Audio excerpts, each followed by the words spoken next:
What's cooking, guys? Welcome to my channel. In today's video, I'm going to be making my easy and quick salmon cakes. They're similar to crab cakes, but a lot more affordable to make. They are great as appetizers or even a quick and easy lunch or dinner idea. You can serve it with some salad or your favorite side. So stay tuned for the recipe. Subscribe to my channel to join me in my kitchen twice a week, and now let's get cooking.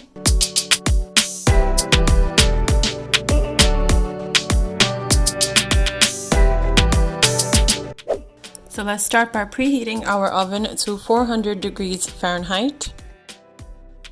Then I have two 8-ounce salmon fillets, about 8 ounces here on my aluminum foil lined baking tray. And I'm just going to brush some olive oil onto these so our seasonings can stick to them very nicely. Then I'm sprinkling on about half a teaspoon, or to your taste, of black pepper.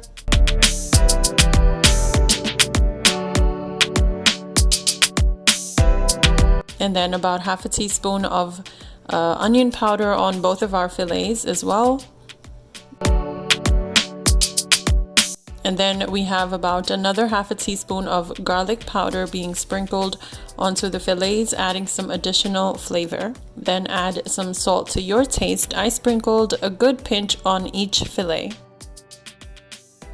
Then you want to bake this in your preheated oven for 25 minutes till fully cooked. Once these beautiful salmon fillets come out of the oven, we're going to let these cool completely. I love that peachy orange color they have once they are cooked. And then once the fillets are completely cooled, we are going to use a couple of forks and flake the salmon and remove it from the skin. You'll notice that the skin is stuck to the aluminum foil, so the salmon can be flaked and removed so easily off of the skin. Once all the salmon is removed, you want to transfer it into a large bowl. So this is all of my flaked salmon in my bowl. So now let's make the salmon cake mixture. For that, I have 2 chopped green onions or scallions, 1 teaspoon of dried parsley, 1 teaspoon of onion powder, half a cup of panko breadcrumbs. You can also use regular breadcrumbs. I have 1 teaspoon, or to your taste, of black pepper, and then 1 teaspoon of garlic powder. I have 1 egg here that I have whisked already, and then a 1/4 cup of mayo to act as an additional binding agent. I also added 1 tablespoon of Dijon mustard or yellow mustard of your choice, and then salt to your taste. I added about 1.5 teaspoons, I guess. Then you want to mix this well, and I realized I needed to add more mayo, so I added another 1/4 cup of mayo to the mixture, and then one last time I mixed it very well to incorporate everything.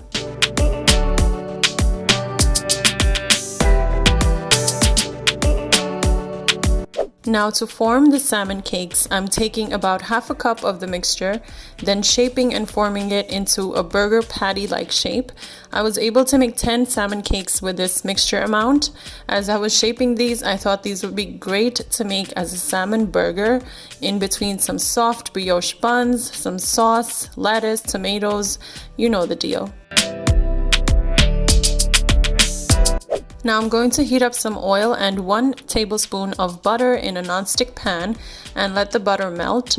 And then once the oil and butter have heated up, you want to gently place the salmon cakes into the heated oil so they can cook.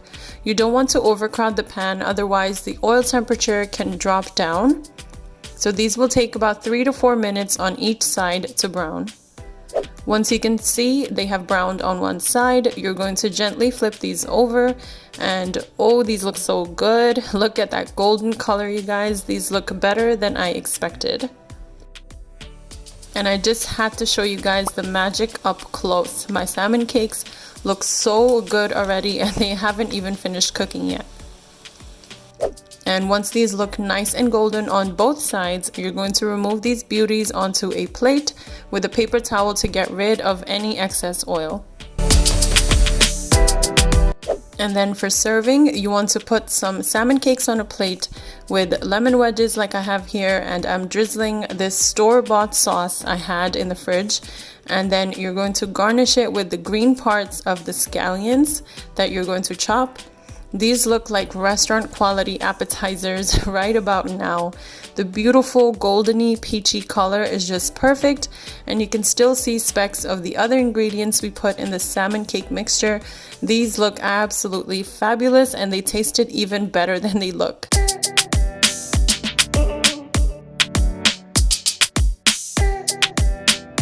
So that's it for today's video, guys. I hope you enjoyed my easy and quick salmon cake recipe. If you enjoyed today's video, don't forget to like, comment, share, and subscribe. The next video I'm going to be doing is going to be a fun little review plus a recreation of a restaurant favorite that has been going around. So stay tuned for the next video. Also hit the bell icon so you can get notified every time I upload twice a week. I'll see you in my next video, guys. Until then, take care.